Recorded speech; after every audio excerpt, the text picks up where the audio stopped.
Bonjour, bonjour à vous tous. Bonjour, cher Yassine Shahraoui. Bonjour, chers spectateurs. Alors aujourd'hui, c'est la continuité des webinaires de l'ESSELSCA Business School. Aujourd'hui, on traitera le management agile pour une meilleure expérience client. Notre invité d'aujourd'hui, c'est Monsieur Yassine Shahraoui, qui est un coach méthodologique. Il va nous parler de son expérience dans ce domaine de l'agilité, un domaine qui est ou un sujet qui était d'actualité, qui est toujours d'actualité et qui suscite l'intérêt de plusieurs professionnels, mais aussi de chercheurs académiques.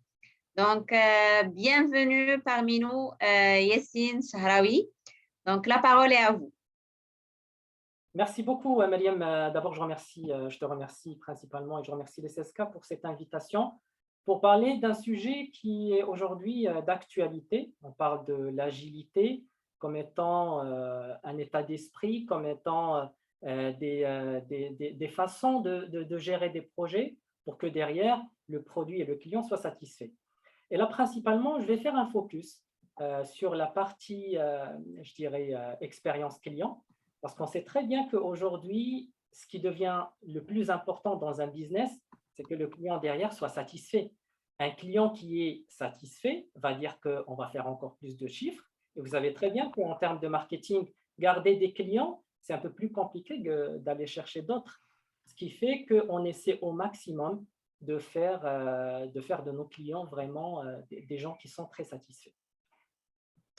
Donc, ce que je souhaite également partager en tant que première partie, c'est que vous savez très bien qu'aujourd'hui, dans ce monde qui est assez VUCA, je ne sais pas si vous entendez parler un peu de ce terme-là, VUCA qui change, V comme volatile, U comme incertain, C comme complexe et ambigu, le monde change très rapidement. Les exigences également du client sont très rapidement modifiables et le client devient de moins en moins satisfait.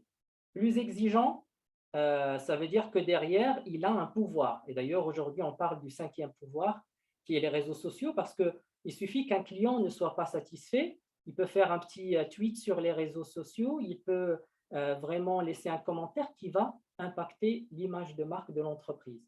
Ce qui fait qu'aujourd'hui, les entreprises font attention à leurs produits, à la qualité des produits, et essayent de plus en plus d'adopter des façons de faire, un style de management qui fait que les produits derrière soient de bonne qualité. Et bien sûr, aujourd'hui, on parle, je pense un peu dans le domaine IT, mais également en marketing, de ce qu'on appelle Customer Experience. Parfois, on parle c'est un peu différent de User Experience, parce que User Experience, c'est un peu le contact avec le produit. Il faut que le produit soit, par exemple, user-friendly, soit simple. Cette expérience qu'on vit avec le produit. Là, on est un peu plus large. C'est l'expérience client. Alors, je vous donne un exemple pour que ça soit un peu plus concret. Imaginons que vous rentrez dans une agence pour réaliser une action, par exemple une agence télécom pour faire une connexion fibre optique.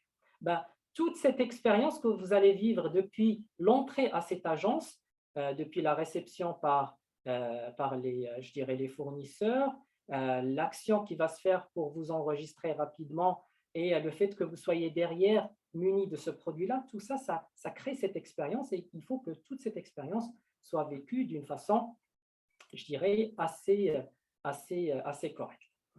En résumé, aujourd'hui, le client qui est assez exigeant attend une attitude assez personnalisée et non seulement des indicateurs pour dire que voilà, on va calculer un petit peu le taux de satisfaction des clients ou d'autres. Et donc, principalement, il a besoin je dirais, je peux le résumer en 3 choses. Il faut d'abord que sa demande soit traitée d'une façon assez fluide, assez rapide. Il attend vraiment une prise en main. Il faut qu'il soit vraiment, il sent comme s'il est vraiment un roi. On dit vraiment le client est un roi, mais il faut qu'il le sente, il faut qu'il soit un peu chouchouté, qu'il soit pris en main rapidement. Ça, c'est la première des choses qu'aujourd'hui les clients exigent. Deuxième des choses, c'est la notion du temps. Alors, je ne dirais pas que les gens aujourd'hui sont impatients. La valeur du temps, elle est très, très importante. même dans tous les proverbes qu'on dit, vraiment le temps, il est très primordial. Et les gens n'aiment pas trop faire l'attente, des files d'attente, attendre pour réaliser quelque chose. Donc, le temps d'attente et surtout l'efficacité associée, elle est très importante et c'est quelque chose qui est très, très attendu. Donc, on a dit la fluidité du traitement, il faut qu'il soit pris en main. Deuxième des choses, le temps d'attente et l'efficacité associée.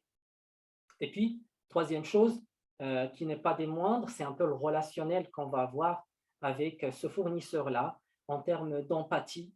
Ça veut dire on ne va pas sentir juste qu'il est en train de nous vendre, mais on va lui dire stop, arrête de vendre, aide-nous à acheter. Donc, il faut qu'il soit empathique, qu'il se mette à notre place, qu'il sache un petit peu quelles sont nos exigences, qu'il y ait cette, je dirais, intelligence émotionnelle qui s'installe, qu'on sent vraiment qu'il y a de la passion qui est en train de se faire lorsqu'il est en train de nous vendre ce produit-là. Et c'est ces trois éléments-là qui font que le client devient de plus en plus satisfait. Il vit une expérience. Aujourd'hui, même en termes de psychologie, on dit on ne retient pas souvent vraiment le produit que nous avons acheté, mais c'est l'expérience, c'est les sensations que nous avons vécues durant cette expérience d'achat de produits qui restent et qu'on essaie de partager avec des amis ou des gens. On est en train de faire un petit peu du bouche à oreille et c'est ce qui fait que la société améliore son image de marque. D'accord? Alors, pourquoi j'ai dit tout ça? Parce qu'aujourd'hui, je dirais, l'agilité, vraiment, elle répond à toutes ces attentes-là. Alors, certes, quand je parle d'agilité, je fais vraiment toujours illusion un petit peu à la différence vis-à-vis de la méthode traditionnelle. Quand je parle de méthode traditionnelle, je fais illusion à la méthode waterfall. Alors, je ne sais pas si on est tous ici des informaticiens, mais aujourd'hui, vous savez que l'agilité, ce n'est pas que dans l'IT. Certes, elle a démarré dans l'IT, mais aujourd'hui, on utilise l'agilité également dans le bâtiment, dans la finance, dans la RH, très récemment également dans l'éducation. On a la méthode EduScrum, ce qui fait qu'aujourd'hui, l'agilité, qui a été conçue effectivement pour l'IT, va répondre à des besoins que la méthode traditionnelle a des limites là-dessus. Je ne dirais pas que la méthode traditionnelle ne fonctionne pas. D'ailleurs, même dans les formations que je donne, je montre un petit peu quand vous avez à choisir entre une méthode traditionnelle et une méthode agile, ben, il faut effectivement prendre en compte un certain nombre de critères. Notamment, est-ce que c'est des choses qu'on fait d'habitude, donc on est habitué à le faire? Est-ce qu'il n'y a pas de risque? Est-ce que la période du projet elle est assez courte? Donc, généralement, quand c'est dans ce cas-là, on préfère aller dans le traditionnel parce que c'est quelque chose qui est maîtrisé, qui est simple, qui est assez classique. On fait un peu un cahier de charge, une conception, on commence à le réaliser, on le teste et puis on livre un produit. Par contre, l'agilité, elle a une certaine force, elle a une certaine, je dirais, un apport qui permet effectivement à répondre de tout ce que je vous ai dit en introduction pour répondre à la satisfaction client. Alors, l'agilité, pour ceux qui la connaissent, ben, ils vont très rapidement me suivre, mais je vais essayer un petit peu juste de la résumer et de parler surtout de ses principes et de ses valeurs. Parce que l'agilité, contrairement à ce qu'on pense, ce n'est pas que des méthodes. Il y a une grande différence entre être agile et faire de l'agilité. Être agile, c'est ici, c'est le mindset. On est en train de parler d'une philosophie, on est en train de parler de comment être agile face à des situations effectivement du quotidien ou des situations qui vont arriver certainement dans un projet, et non pas juste l'agilité comme je l'entends souvent, ben on va faire un stand-up meeting et puis on va faire des post-it et on est agile. Non, ce n'est pas du tout ça. L'agilité, comme j'ai dit, elle était née d'ailleurs du constat que le développement d'un produit prenait assez de temps, je dirais beaucoup de temps, en moyenne c'est 1 an à 2 ans. Il y a des projets, on va concevoir, on va un petit peu rentrer dans la vague, rester pendant 1 année, 2 ans pour sortir un produit. Mais comme vous le savez, le monde il change très très rapidement. Avec tout ce que vous voyez maintenant, la vitesse du monde elle est vraiment très rapide. Ce qui fait qu'après les 1 année ou 2 ans, il y a deux choses. Soit le client n'a plus besoin de ce produit, parce qu'il a changé peut-être ses exigences, soit le produit est devenu obsolète. Parce que tellement le monde a évolué que ton produit-là, qui a été conçu, ça fait 1 an et 1 an ou 2 ans de production, lorsqu'il est sorti, c'est trop tard. Aujourd'hui, on est vraiment dans je dirais, un monde qui est assez speed. Il faut produire très rapidement. On parle de la notion de time to market, qui aujourd'hui un élément, facteur clé, je dirais, concurrentiel pour pouvoir gagner plus de parts de marché. Et donc, le principe de l'agilité, tout d'abord, il vient de ce fait que le produit doit rapidement descendre vraiment sur le marché et surtout, lorsqu'on est en train de le construire, de réaliser rapidement des prototypes et les partager avec le client pour recenser le plus de besoins. Vous savez, quand on implique le client dans la construction d'un produit, il est plus satisfait à la fin. Il a cette expérience client qui va faire que lui, il sera très satisfait que si on fait notre produit dans notre coin et on essaie de le convaincre à acheter ce produit-là. D'accord? Donc, dans l'agilité, on a plusieurs méthodes qu'on utilise. Il y a la méthode Scrum qui est assez connue, comme j'ai dit, dans le domaine que ce soit de l'IT ou autre, pas que dans l'IT, mais principalement. Alors, pourquoi l'IT? Parce que dans l'IT, on a des produits qui ne sont pas tangibles. C'est des softwares, c'est des choses qui ne sont pas vraiment tangibles, alors que, par exemple, dans le bâtiment, là, on va construire un tronçon de route, un immeuble. C'est quelque chose qui nécessite peut-être un peu plus, je dirais, de process et d'adaptation. D'ailleurs, les méthodes qu'on appelle Scrum ou Kanban, moi, je n'aime pas trop ce terme-là de méthode. On parle de framework, on parle de cadre de travail qu'il faut adopter et puis l'adapter par rapport aux contraintes et par rapport à l'industrie sur laquelle on travaille. Donc, l'agilité, principalement, comme j'ai dit, les développements sont réalisés d'une façon itérative et incrémentale. Donc, on a vraiment des petites itérations. Ce qu'on appelle sprint en Scrum, ça veut dire que c'est pendant 2 semaines jusqu'à 4 semaines maximum, il faut qu'on livre quelque chose. On livre progressivement de la valeur ajoutée pour le client. Alors, imaginez que vous êtes un client, que vous souhaitez bâtir un immeuble ou une villa, ben, vous préférez qu'on vous livre des petits lots et que vous observez un petit peu l'avancement du produit et que vous donnez vos feedbacks. Vous dites par exemple, non, moi, j'aime pas cette architecture, j'aimerais bien que tu me rajoutes ça ou ça ou ça. Le fait qu'on t'intègre dans la production, ça fait qu'à la fin, le produit va vraisemblablement et sûrement répondre à tes besoins. C'est mieux que si on te livre à la fin ta maison ou ton immeuble, et là, on va constater qu'il y a beaucoup d'écarts par rapport à ce que tu voulais, et tu vas avoir du rework. Rework, ça veut dire c'est des dépenses inutiles, c'est des retards et ainsi de suite. Donc, le principe de l'agilité, c'est qu'on travaille en mode itératif et incrémental. Dans des itérations très rapides, comme j'ai dit, maximum un mois, on essaie de produire des éléments. Et ce qui est aussi important dans l'agilité, c'est qu'on va essayer de produire des choses très rapidement, très simples. Quand on va réaliser un produit pendant le premier sprint ou le premier mois, on va utiliser ce qu'on appelle la notion du MVP, du Minimum Viable Product. C'est-à-dire qu'on ne va pas essayer de développer un produit qui soit excellent, parfait à notre vision. On va keep it simple and stupid. On va essayer de le prendre très simplement, de réaliser peut-être un prototype et puis de le partager avec le client pour avoir ses feedbacks rapidement. C'est une démarche d'ailleurs qui est, comme on a dit, itérative incrémentale, mais qui se base sur l'empirisme et n'est pas théorique. C'est une science qui est exacte. Ça te dit d'abord, tu crées quelque chose, tu le mets dans la main du client et tu recenses ses feedbacks. Ces feedbacks vont être comme des notifications pour que tu rejoignes la bonne route. D'accord? Donc, ça, c'est un peu aussi la différence avec les méthodes traditionnelles. Quand un client, généralement, nous demande un changement, on se dit non, encore un changement, mais non, ce n'est pas possible, le périmètre n'est pas stable et ainsi de suite. Non, dans l'agilité, le changement, c'est l'ADN. Le changement, c'est comme, imaginez que vous êtes en voiture et que vous voulez partir vers une destination touristique dans le sud, Marrakech ou Agadir ou autre.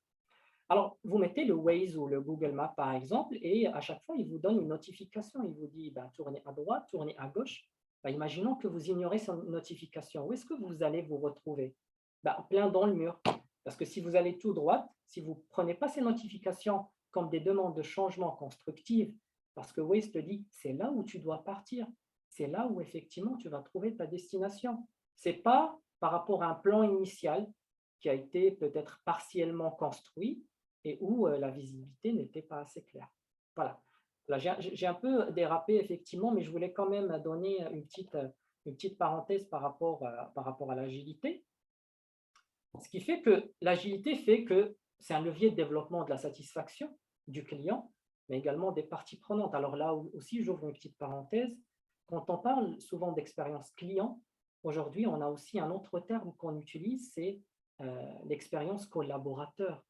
Parce qu'une partie prenante, ce n'est pas toujours que le client. Une partie prenante, ça peut être même les équipes de développement et les équipes qui vont travailler sur ce produit-là. Il faut qu'eux vivent aussi une expérience de collaboration et de développement de produits qui est assez unique. Quand on parle d'expérience collaborateur, ça veut dire que l'environnement de travail où il va travailler, où il va développer, il va créer, ben, il faut qu'il soit avec une bonne ambiance, un bon style de management. Alors d'ailleurs, aujourd'hui, l'agilité s'inscrit dans le management 3.0. Je ne sais pas si vous entendez parler un petit peu de ce terme-là, management 3.0. Mais juste pour l'histoire, alors 3.0, s'il y a un management 3.0, ça veut dire qu'il existe un management 1.0, 2.0. Alors, management 1.0, c'est un peu dans les années avant le Taylorisme, on avait ce qu'on appelait moi le boss, et puis j'ai les salariés et les employés. Donc, moi je décide, et eux, c'est les petits bras qui vont développer ce que j'ai produit. On a dit que ça, c'est un peu de l'esclavage. Donc, tu es boss, certes, mais il ne faut pas considérer un petit peu tes employés comme des esclaves. Donc, on a dit qu'il faut un petit peu évoluer ce type de management. Et donc, dans les années 80, on a commencé à parler de management 2.0 avec l'apparition de la notion de collaborateur. Donc, on parlait moins de salariés employés, on utilisait plus collaborateurs. Ça veut dire on collabore, on est ensemble, on est tous responsables. Mais malheureusement, le manager, il détient toujours, je dirais, un grand niveau d'information qui lui permet de décider. Donc, c'est comme s'il se dit, on va collaborer, mais c'est moi qui décide. Voilà, c'est mieux que le 1.0, mais ce n'est pas encore terrible. Et donc, dans les années 2000, avec l'apparition d'ailleurs de l'agile, on parlait de management 3.0, où on parlait plus de notion de partenaire. Donc, on est plus partenaire, ça veut dire il n'y a plus cette verticalité, on est plus dans un management vertical, on casse ces barrières. D'ailleurs, dans les équipes agiles, ils sont tous coloqués. Il y a même le client, on n'est plus dans une relation client-fournisseur où moi je suis fournisseur et toi, monsieur le client, tu es ailleurs. Ben, le client, il est avec nous dans les équipes d'agilité, on co-construit ensemble. D'ailleurs, le client, entre parenthèses, c'est le product owner. Soit il fait partie de notre entreprise, ça veut dire c'est quelqu'un qui représente le client chez nous, ou bien directement le client chez lui-même, il fait partie de l'équipe. Et donc, on est plutôt des partenaires, on est dans une relation de win-win, et non pas dans une relation un peu, je dirais, ponctuelle pour faire un produit et basta. Alors, le business maintenant, le partenariat, ça permet effectivement de continuer le business et puis de créer une relation de longue durée. Donc voilà, donc je disais qu'effectivement, quand on parle d'expérience client, il ne faut toujours pas négliger l'expérience collaborateur parce que plus tu as des collaborateurs motivés, ben plus ils vont exceller dans leur travail. Bien sûr, en conséquence, le client sera très, très satisfait. Et l'agile, bien sûr, il traite ces deux éléments-là. Il traite d'abord, ben, je ne dirais pas d'abord parce que c'est en parallèle, il est, je dirais, human-centric. L'humain, il est à l'intérieur de l'agilité. D'ailleurs, l'agilité, il fait vraiment, il donne plus d'intérêt au leadership qu'au management. Alors, vous savez un petit peu la différence entre leadership et management. Leadership, c'est plus orienté humain. Donc, je coach, j'accompagne, je lead by example, je dirais, j'encourage les gens à faire du travail, je les développe et ainsi de suite. Management, c'est un peu la casquette de je gère le projet pour réussir la qualité, les délais et les coûts. Dans un manager, on demande effectivement qu'on ait ces deux casquettes, mais juste je précise que l'agilité, vraiment, il est orienté humain. Il se concentre sur le leadership et il y a d'ailleurs un rôle qui s'appelle Scrum Master dans la méthode Scrum, qui est d'ailleurs la méthode la plus utilisée, la plus connue dans l'agilité. On a un rôle qui est un coach, qui est un facilitateur, qui est un servant leader, qui va essayer effectivement de faciliter tout le travail des collaborateurs, il va créer cette ambiance et qui va s'assurer que et le client et les collaborateurs sont satisfaits. D'accord? Alors, pour bien démontrer effectivement ce que l'agile apporte, ben, je vais essayer quand même de partager avec vous euh, un petit slide qui rappelle les valeurs de l'agilité. Alors, je vais essayer juste de partager mon écran. Excusez-moi. Je vais partager un slide effectivement que je fais. Alors, c'est ma note. Hop. Partager un slide. OK. Voilà, donc juste un petit peu les valeurs de l'agilité, parce que comme j'ai dit, l'agilité, c'est plutôt un état d'esprit et qui a 4 valeurs et 12 principes. La première valeur de l'agile, d'ailleurs, pourquoi on appelle ça Agile Manifesto, ben, ça c'est un peu la Bible de l'agilité qui décrit les valeurs et les principes, et on appelle ça le manifeste agile. Alors, première valeur de l'agilité, on dit que les individus et leur interaction ont une valeur plus importante que les process et les outils. Alors, juste pour vous donner quelques clés de lecture, la valeur de l'élément qui est à gauche, elle est supérieure à la valeur de l'élément qui est à droite. C'est-à-dire que les process et les outils, c'est bien qu'ils soient là. On ne va pas travailler un petit peu dans une jungle ou dans un souk, mais plutôt, il faut privilégier les interactions entre les individus. Et c'est comme je vous ai dit, cette valeur montre que l'agilité met l'humain dans le centre des relations. Donc, il est plus important que la personne soit épanouie. Il faut que les personnes discutent entre eux pour réaliser une meilleure productivité. C'est mieux que de suivre des process et des outils qui sont un peu de bureaucratie, un peu de, je dirais, d'étapes qui sont assez rigides. Donc, individu-interaction, c'est quelque chose sur lequel l'agilité fait vraiment très, très attention. Deuxième des choses, alors, un produit qui fonctionne. Alors là, c'était un peu la version agile, parce que comme je vous ai dit, l'agilité, il a vu le jour par des développeurs informatiques. Donc, on parlait plutôt d'un software, d'un logiciel qui fonctionne, mais on peut l'étaler à tous les produits. Donc, un produit qui fonctionne, c'est plus important qu'une documentation qui est assez compréhensive. C'est-à-dire que le client derrière, alors imaginez que vous êtes un client, vous achetez un réfrigérateur, vous achetez un électroménager, un appareil électroménager. Qu'est-ce qui est le plus important? Que l'appareil électroménager fonctionne ou bien que le mode opératoire soit en couleur et soit imprimé dans du papier, je ne sais pas quoi. Le plus important, c'est vraiment le produit. Alors certes, le mode opératoire, c'est bien, le cahier de charge, c'est bien, les specs, c'est bien, mais le plus important, il faut que ça fonctionne. D'accord? Il faut que le fournisseur livre un produit qui fonctionne et non pas juste de la documentation. Ça aussi, alors troisième valeur, ça fait effectivement vraiment focus par rapport à l'expérience client.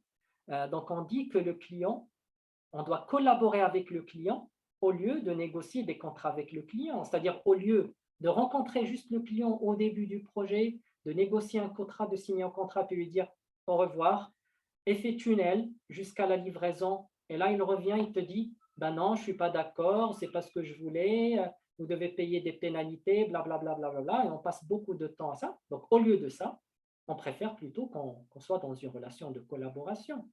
Et l'agilité, effectivement, on le voit d'ailleurs dans les méthodes, même dans la méthode Scrum, c'est que le rôle du client, il est avec nous. Le client, il est embarqué avec nous. On est tous responsables avec le client de la réalisation du produit. D'où d'ailleurs, je vous ai dit tout à l'heure, on est vraiment dans le prototypage, c'est-à-dire que rapidement, je développe quelque chose, je le mets dans la main du client et je lui dis, qu'est-ce que tu en penses? Qu'est-ce que vous en pensez, monsieur le client? Et là, il va te dire vraiment, d'abord, il sera très satisfait parce que là, tu l'embarques, tu le valorises, tu lui donnes la télécommande, c'est lui qui va choisir la chaîne qu'il va regarder. Et donc là, il va effectivement te dire ce qu'il y en a. Donc tout le monde est gagnant. Lui, il est satisfait parce qu'il sait très bien ce qu'il exprime. Et puis toi, tu es satisfait parce que tu sais très bien que tu es sur le bon chemin. Et c'est ça ce qui fait que derrière, le produit vraiment répond aux exigences du client avec le minimum de waste. On est un peu dans le lean management. On ne va pas dépenser assez de temps et d'argent et de rework pour que derrière, on répond à un besoin, ce qu'on appelle d'ailleurs le cost of quality. Alors, pour ceux qui font du PMP, on parle cost of quality, c'est le coût de la non-conformité. Le coût de la non-conformité, parfois, il est beaucoup plus cher que les coûts de conformité, de prévention. Donc, on préfère embarquer effectivement le client avec nous et essayer de collaborer tout au long de la réalisation du produit. Et puis enfin, dernière valeur, la quatrième valeur de l'agilité, c'est répondre au changement est meilleur que de suivre un plan qui est bien défini.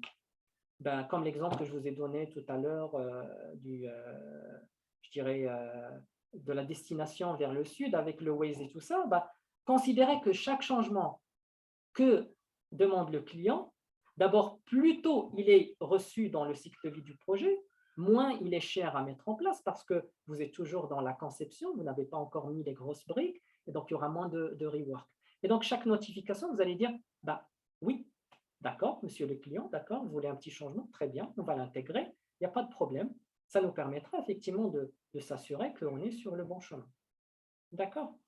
Et puis, donc, ça, c'est les 4 valeurs. Ensuite, il y a 12 principes, mais on ne va pas s'attarder là-dessus. Je vais juste essayer de les balayer rapidement, mais ils s'inspirent tous à peu près des 4 valeurs. Donc, première des choses, premier principe, satisfy the customer. C'est pour ça que je vous ai dit, l'expérience client, pour l'agilité, les fondamentales, c'est le premier principe.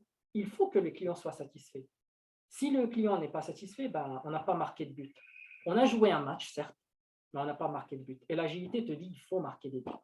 Il faut gagner le tournoi. On ne va pas juste dire et puis non, ce n'est pas ça. Il faut effectivement satisfaire le client. Deuxième des choses, il faut effectivement accepter le changement. Dès qu'il y a un changement par rapport à un produit, ben, il faut dire welcome, OK, on le prend, parce que c'est dans l'intérêt de tout le monde.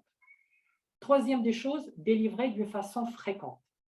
C'est ce que j'ai dit tout à l'heure. Alors, l'agilité, c'est délivrer de la valeur ajoutée progressive.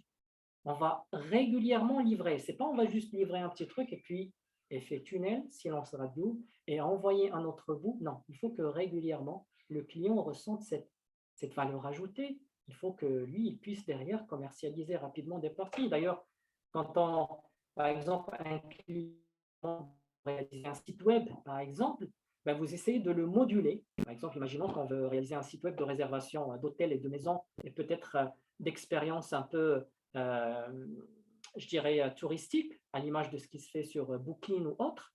Mais là, vous pouvez le moduler, dire par exemple, dans une première livraison, on va vous livrer un module pour je dirais, réserver les hôtels. Et le client peut commencer à le commercialiser. Donc, dès le premier sprint, dès les premières itérations, le client peut gagner de l'argent. Il ne va pas attendre que tout le projet soit réalisé pour que derrière, il puisse commencer à le commercialiser. Donc, livrez d'abord un premier module qui va faire la livraison des hôtels, il le met en ligne, il commence à... Entre-temps, vous êtes en train de produire le deuxième module pour réserver les maisons ou les maisons d'hôtes. Vous le mettez également ensuite et il va intégrer le premier module pour que le site web sera constitué de 2 modules et donc il sera commercialisé. Entre-temps, vous développez des choses en parallèle. D'accord? Donc, délivrer frequently plusieurs produits. Alors, quatrième process, work together. Alors, ça, c'est très, très fondamental. Et d'ailleurs, ce qu'on appelle la synergie de la foule ou the wisdom of crowd, c'est très important. Alors, moi, ça me rappelle un petit peu quand je passais mes examens de baccalauréat ou même des grandes écoles. Quand je suis tout seul, quand je suis en train de préparer les examens, vous savez, ce sentiment-là que vous êtes un peu limité par les idées qui vous viennent, vous n'avez plus envie de travailler, c'est bon, vous avez envie juste de sortir et de vous relaxer. Par contre, quand vous êtes 2 ou 3, ben, il y a quelque chose qui se crée, qui est un peu bizarre, qui est énergétique, qui déclenche cette synergie de foule. Et c'est ce qui fait que les gens, effectivement, avec cette collaboration, arrivent à trouver de meilleures solutions. D'ailleurs, on dit tout seul, tu peux aller plus vite, mais ensemble, on va plus loin. Donc, work together, c'est aussi un des principes fondamentaux de l'agilité. Cinquième principe de l'agilité, on parle de la confiance et de support. Parce que ça, ce qui est un peu dommage, qui ne se fait pas vraiment sur le terrain, parce que comme je vous ai dit, il y a un grand écart entre être agile et faire de l'agilité. Quand on est vraiment agile, Et quand on est dans des équipes de développement, il faut que cette confiance et ce support règnent. Parce que dans l'agilité, généralement, la responsabilité n'est pas individuelle. Quand on réalise un produit, ben, le produit, on va le partager en plusieurs, je dirais, activités. Chacun va prendre une activité. Mais ça ne veut pas dire que moi, j'ai pris cette activité, qu'elle n'est pas complète, que derrière, on va commencer à chercher le coupable et on va dire, ben, c'est toi qui n'as pas bien fait ton travail. L'agilité, ce n'est pas chercher des coupables. L'agilité, c'est chercher des solutions. Et on essaie de s'entraider. Donc, d'ailleurs, aujourd'hui, même en termes d'agilité au niveau managérial, parce que l'agilité, ce n'est pas que au niveau produit, ça se fait également au niveau managérial, on commence à définir pour les équipes agiles des objectifs collectifs en termes de rémunération. C'est-à-dire que dans les objectifs annuels de carrière, on va te dire, voilà, tu as 30% d'objectifs qui sont personnels. D'accord, ça, si tu le fais, tu auras quelque chose. Si tu ne fais pas, voilà, tu as une mauvaise note. Par contre, on a 50% peut-être des choses qui sont collectives. Si on réussit tous, ben, tu auras quelque chose. Si on échoue tous, ben, tu n'auras rien. Même si toi, tu as fait un effort personnel, ben, il n'était pas inscrit un peu dans la démarche de la collectivité du support. Donc, l'agilité, effectivement, elle essaie un petit peu de créer cette communauté, puisque, comme vous le savez, quand on est dans un job, on passe plus de temps qu'avec nos enfants, que lorsque nous sommes chez nous. Et donc, il faut qu'une bonne ambiance s'installe, un support, une confiance. Quand les gens se sentent mieux dans le travail, ben, ils seront épanouis et ils seront très créatifs.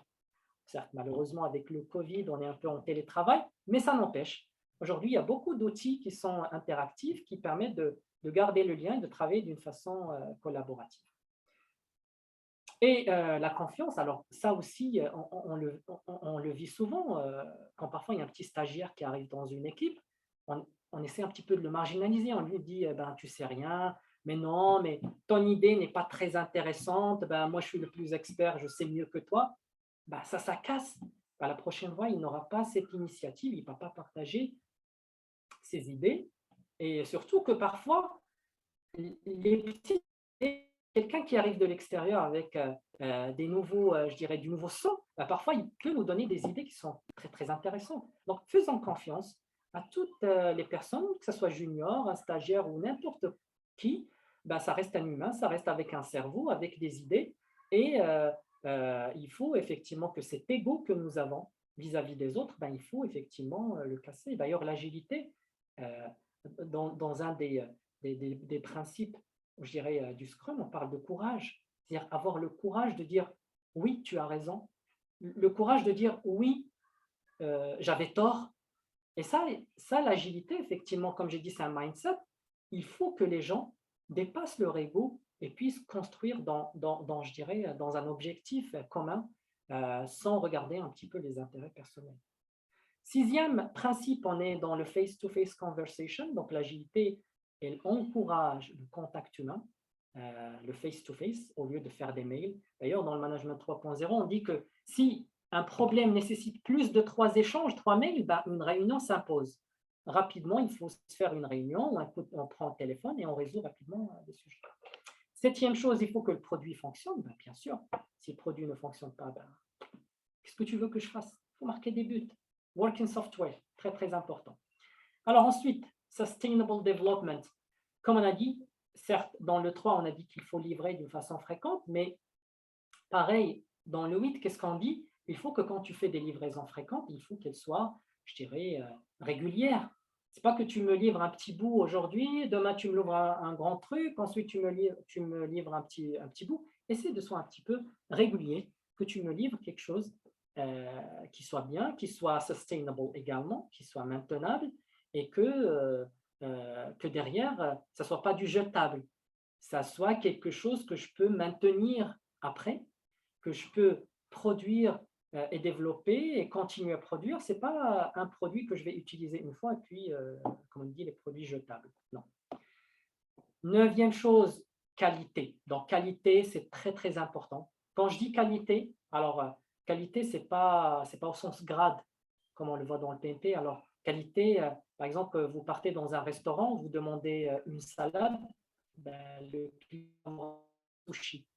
Ce n'est pas parce qu'il vous a ramené des sushis que c'est de la bonne qualité. La qualité au sens agile et au sens, même tous les frameworks de management de projet, c'est que it must be fit to purpose.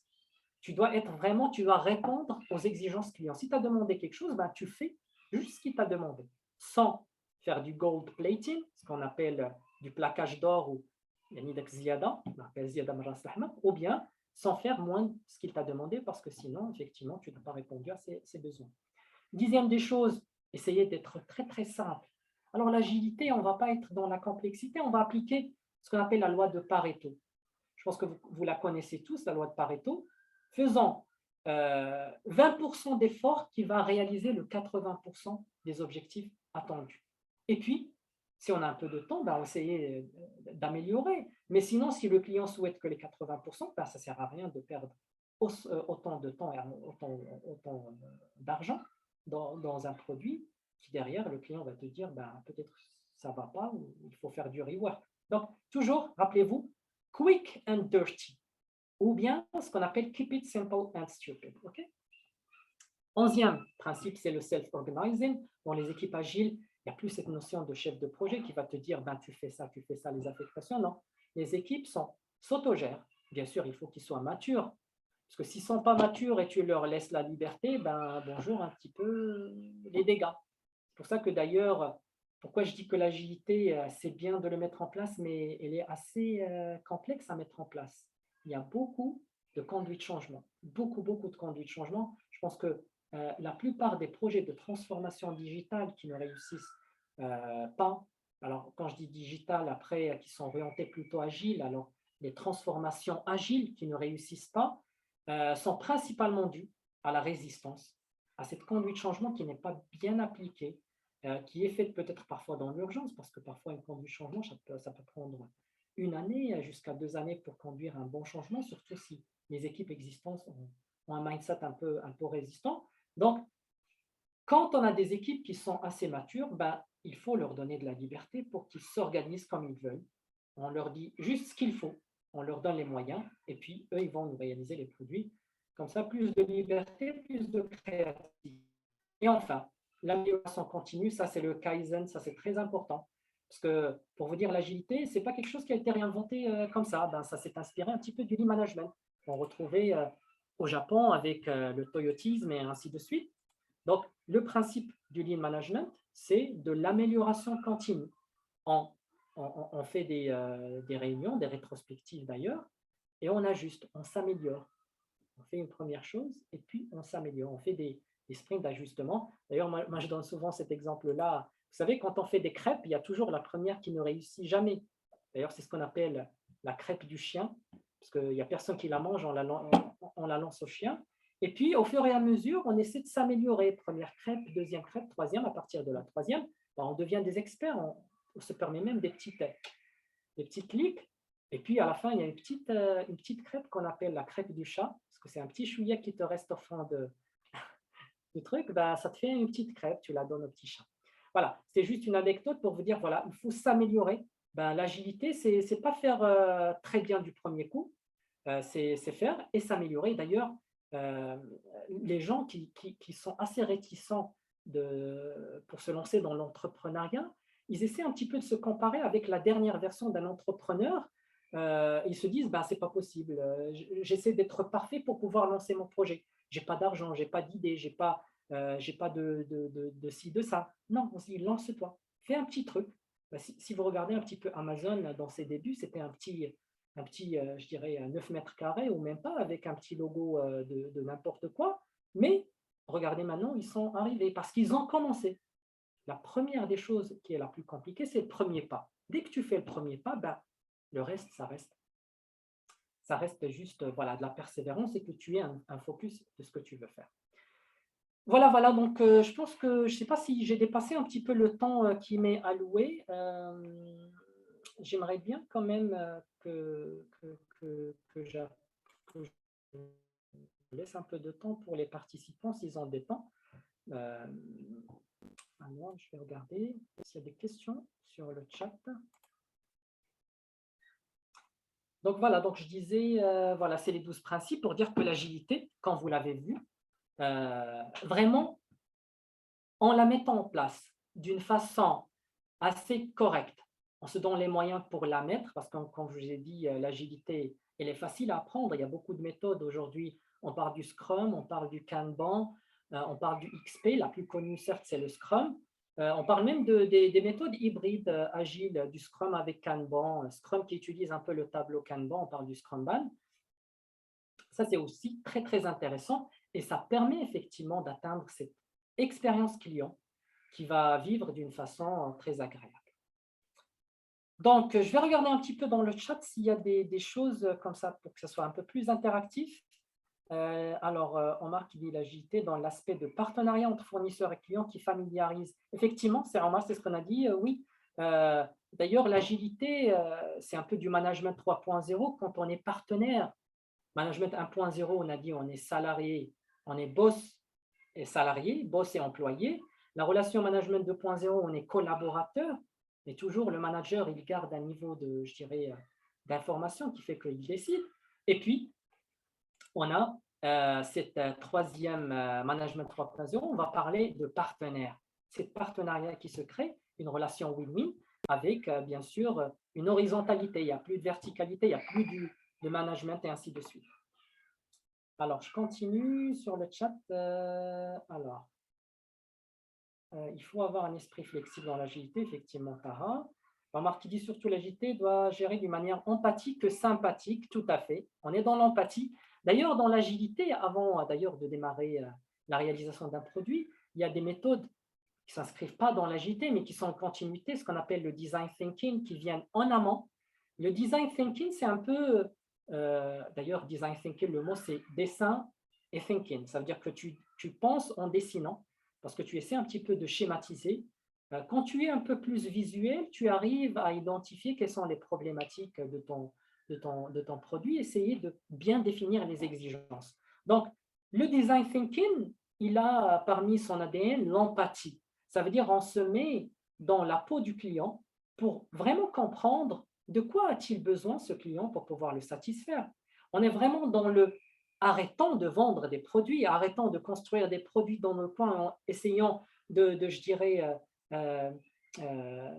d'inonder le marché avec des produits que personne peut-être ne demande ou peut-être des gens utilisent juste parce qu'ils n'ont pas le choix, mais disons stop, pensons au client, discutons avec le client, descendons sur le terrain, d'ailleurs ça c'est la technique design thinking, on descend sur le terrain pour rencontrer des utilisateurs et on leur demande de quoi vraiment avez-vous besoin, qu'est-ce que vous ressentez, qu'est-ce que vous voyez, quelle est l'expérience que vous vivez quand vous utilisez tel ou tel produit. Et ça va vous donner des feedbacks très intéressants pour améliorer. Ça, c'est de l'empathie. C'est vraiment ressentir la problématique du terrain. Et d'ailleurs, c'est ça ce qu'on demande effectivement au gouvernement, c'est d'être empathique vis-à-vis de la population pour effectivement sentir leur douleur et mettre en place les produits ou je dirais, les plans d'action qui sont adéquats et qui sont adaptés pour une meilleure expérience client. Donc, je confirme, c'est Omar. Je continue. Alors, vous ne voyez pas que la présence fréquente du client en l'agilité un peu coûteuse en termes de réunions, déplacements, ce qui augmente les coûts pour les petits projets. Alors, si Rahman et Mohamed, il faut savoir que l'agilité, elle est anti-réunion. D'ailleurs, la méthode la plus connue, comme j'ai dit, Scrum, vous allez voir que dans le Scrum, on a plusieurs événements, plusieurs réunions qui rentrent un peu dans la gouvernance. On a tout d'abord une réunion de planification qui se fait au début du sprint pour pouvoir planifier qu'est-ce qu'on va réaliser dans le prochain sprint, les 2 semaines ou les 4 semaines maximum qu'on va réaliser. Et ça, elle est time-boxée. Ça veut dire qu'il te dit que, par exemple, pour un sprint de 2 semaines, tu ne dois pas dépasser 4 heures de réunion. Si tu dépasses, ben, tu arrêtes et peut-être que tu vas déclencher des gros mines ou des backlog refinement après, mais non, c'est stop. On ne va pas dire non, je n'ai pas terminé, je vais rajouter encore, rallonger la durée. C'est time box. Qu'est-ce que ça veut dire time box? Ça t'oblige à t'organiser et que ta réunion soit productive. Tu ne vas pas faire des réunions juste pour des réunions comme ce qu'on fait d'ailleurs, comme je vous ai dit, il faut être agile et ne pas faire de l'agilité parce que malheureusement, et je pense que je te rejoins à ta remarque, elle est assez pertinente, parce que sur le terrain, on fait beaucoup de réunions. On ne sait même pas c'est quoi l'ordre du jour, c'est quoi l'objectif. On passe du temps dans des réunions et on sort comme lorsqu'on est rentré dans ces réunions-là. Aucune valeur ajoutée. Ça, c'est des réunions stériles qui ne servent à rien. Et l'agilité dit non, basta aux réunions stériles. Faisons les réunions qui ont de la valeur ajoutée. Donc, comme j'ai dit dans le Scrum, il y a une réunion pour la planification, il y a une réunion pour le Daily Scrum, c'est les réunions quotidiennes de synchronisation qui ne dépassent pas 15 minutes par jour. Ils ne sont pas là pour résoudre des problèmes, c'est vraiment pour se synchroniser, pour se dire, voilà, qu'est-ce que j'ai fait hier, par exemple, qu'est-ce que je prévois faire aujourd'hui, est-ce que j'ai un problème? Parce que quand on fait ce genre de réunion, quand vous êtes en communauté, en groupe, ben peut-être que vous avez un problème que l'autre a la solution et donc il peut t'aider. Si tu partages un petit peu la visibilité sur ce que tu fais, ben les autres peuvent effectivement s'entraider, ainsi de suite. Donc ça, c'est la deuxième réunion qui coûte 15 minutes chaque jour. Ça permet également de créer ce lien parce que le fait de se voir tout le temps, ça crée aussi du lien et c'est très important. Troisième réunion, c'est à la fin de la production dans le sprint, on va faire la revue du produit, la revue de la matière qu'on a produite. Et là, on va recenser les feedbacks du client pour pouvoir s'améliorer, sachant qu'une chose, ce n'est pas qu'à ce moment-là qu'on va recenser les feedbacks du client, parce que le product owner, qui est le client, il est avec nous durant tout le sprint, et donc il va forcément nous donner des feedbacks tout au long du sprint. Là, c'est juste la réunion officielle pour acter que notre produit répond bien au client et que éventuellement on peut le mettre en production. Alors ça, c'est du DevOps après, si systématiquement on le met en production, mais là, je parle juste que de l'agilité, on peut le mettre dans un environnement pour que quand le client veut le mettre en production, ben, il peut cliquer sur un bouton et le mettre dans la prod. Et puis, quatrième réunion, ben, c'est la rétrospective. Donc, comme j'ai dit, la troisième, c'est la revue du produit. La quatrième, c'est la revue du process. La troisième, c'est la revue de la matière. La quatrième, c'est la revue de la manière. On améliore un petit peu notre façon de faire. On essaie de s'améliorer parce que personne n'est parfait et c'est qu'en s'améliorant chouïa chouïa qu'on devient effectivement la personne. D'ailleurs, on le dit même dans le développement personnel, essayez chaque jour d'apprendre quelque chose de nouveau. Ne soyez pas toujours comme la veille. Essayez d'apprendre juste, si vous prenez juste 10 minutes de lecture, ben vous allez remarquer qu'après un mois ou après une certaine période, vous allez remarquer que vous êtes vraiment il y a un truc exponentiel qui va s'ajouter à vous. C'est ce petit chouïa qui va faire la différence entre vous et le reste du monde. Parce qu'aujourd'hui, on a, je dirais, des personnes qui se ressemblent, on a des communautés, ben, on a les leaders qui sont des riches et ainsi de suite, et puis la masse globale, et puis voilà, les pauvres et les gens qui ne veulent pas évoluer. Ben, essaie un petit peu de te, je dirais, de te partager en développant en toi-même, le meilleur investissement, on le dit, c'est en soi-même, essayez effectivement d'apprendre des petits chouïas à chaque moment. Et donc, vous avez vu que c'est anti-réunion. Il y a 4 réunions qui sont time-boxées. On ne peut pas les dépasser. Il y a un grooming 5, un 5e événement qu'on appelle le raffinage du backlog, par exemple, si on n'arrive pas à tout planifier au début, mais ça ne doit pas dépasser 10% de la capacité de prod des équipes. Et là, pour dire aux gens, il n'y a pas que les réunions, il faut travailler. S'il y a des réunions, il faut qu'elles soient productives. D'accord? Donc, cérémonie, je pense que, au contraire, si l'agilité elle est bien appliquée, ben, il y aura peu de déplacements, je dirais, peu de réunions. Le plus important, ça serait rapidement essayer de répondre aux exigences du client. Alors, il y a une main levée. Attends, je vais regarder une main levée. Ben, il y a quelqu'un qui souhaite peut-être intervenir. Siad Slam, vas-y si tu veux poser ta question, Siad Slam. Bonjour, Siad Slam. Peut-être qu'elle a oublié son micro. Monsieur Elslam, veuillez activer votre micro. D'accord. Je vais demander la réactivation du micro. Sinon, on va continuer. Dès que tu reviens, Siad Slam, ta question est toujours la bienvenue. Alors, je continue la lecture des commentaires. Alors, surtout, alors, vous ne voyez pas que la présence, d'accord. On va dire, qu'est-ce qu'on fait face à un client qui n'est pas agile ou qui opère dans un climat un peu rigide? Même si on fait des livrables fréquents, les feedbacks ne parviennent pas au temps voulu. Alors, comme j'ai dit, effectivement, le plus compliqué, c'est la conduite du changement. Il faut d'abord, avant de démarrer un projet en mode agile, il faut se mettre d'accord avec le client sur les, je dirais, les devoirs et puis les attentes du client. Si lui, il souhaite une livraison rapide, une bonne qualité, une bonne expérience client, ben derrière, il a un devoir d'être disponible pour nous quand on a besoin de lui poser des questions. Il doit être disponible quand on a des réunions et qu'on souhaite avoir son feedback. Quand on a des changements qu'on souhaite prioriser, il doit être également disponible. Et ça, c'est un contrat qu'on fait au début. Donc, si au début, vous estimez que le client n'est pas, je dirais, assez disponible ou qui travaille toujours avec le même esprit, peut-être du cycle V en étant assez rigide, ben, il faut peut-être discuter avec lui. Et d'ailleurs, on a un rôle qui s'appelle dans le Scrum, on appelle Scrum Master, c'est un facilitateur.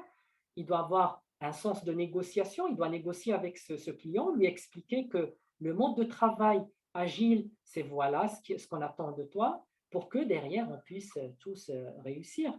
Donc, si effectivement, pour répondre à ta question, qu'est-ce qu'on fait face à un client qui n'est pas agile ou qui opère dans un climat peu rigide? Ben, il y a deux choses. Soit on l'invite à s'inscrire dans cette démarche et peut-être qu'on l'enseigne parce que peut-être il manque juste d'informations. Il faut lui montrer un petit peu c'est quoi l'agilité, comment ça fonctionne et ainsi de suite. Ben, sinon, s'il est rigide, ben, il y a deux choses. Il reste toujours un client. On va essayer de le satisfaire de la meilleure façon possible. On va essayer d'absorber sa rigidité en étant plus flexible en interne. Et les choses où on a vraiment besoin de lui, ben, on va essayer d'être assez politiquement correct et de trouver comment le moyen de s'entendre. Après, si ça crache trop, on n'y peut rien. Après, ça revient à la stratégie de l'entreprise. Est-ce qu'on veut continuer avec ce client-là? Toujours, on va vous dire oui parce que c'est de l'argent en plus. Mais si effectivement vous pensez que ça ne peut pas continuer comme ça, ben, il faut arrêter avec lui et voir peut-être quelqu'un d'autre avec qui vous pouvez effectivement mieux fonctionner. Ben, ça, c'est la vie généralement de la relation client-fournisseur. Il y a des relations qui durent parce qu'il y a un partenariat. Et puis, il y a des relations où vous voyez que vous aurez plus de problèmes que d'avantages. Ben, à ce moment-là, il faut arrêter. Donc, moi, je commence d'abord par le coaching. Il faut l'écouter, peut-être comprendre d'où vient le problème et essayer de le résoudre. Parce que peut-être le problème, ce n'est pas chez lui, c'est ailleurs. Et donc, essayons d'abord d'identifier les vraies causes, pas que les symptômes, parce que ça, c'est des symptômes. Essayons de faire un petit peu une analyse causale et de comprendre à travers une rétrospective. Ça peut être très intéressant de faire une rétrospective et d'identifier où est-ce qu'il y a des lacunes. Alors, question de Omar qui dit l'agilité doit prendre sa place par degré dans chaque stade de lancement, sachant que pour programmer une réussite, ces stades sont plan architecte, d'accord, conception promoteur, qui évalue par anticipation, l'entrepreneur, celui qui concrétise le produit, enfin l'expert qui contrôle, qui évalue entre conception et réalisation. Effectivement, je confirme, l'agilité, effectivement, alors il y a plusieurs façons, il y a effectivement que ce soit fait par degré dans le même projet, mais on parle aujourd'hui d'agilité et de transformation d'ailleurs digitale dans des entreprises, surtout dans les banques. Aujourd'hui, on voit ces Digital Center, Digital Factory.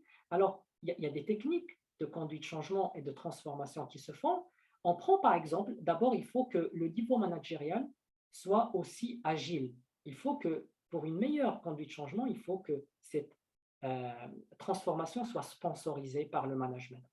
Parce que si tu n'as pas cette aide du management, c'est assez compliqué. Au début, il faut que le management pousse, il faut que les sponsors expliquent bien que pourquoi on fait ça, que les gens adhèrent. Parce que si tu viens en tant qu'élément de transformation, de change manager, ben, tu n'as aucune, je dirais, légitimité pour transformer. Il va te dire, ben, moi, je suis bien dans ce que je fais.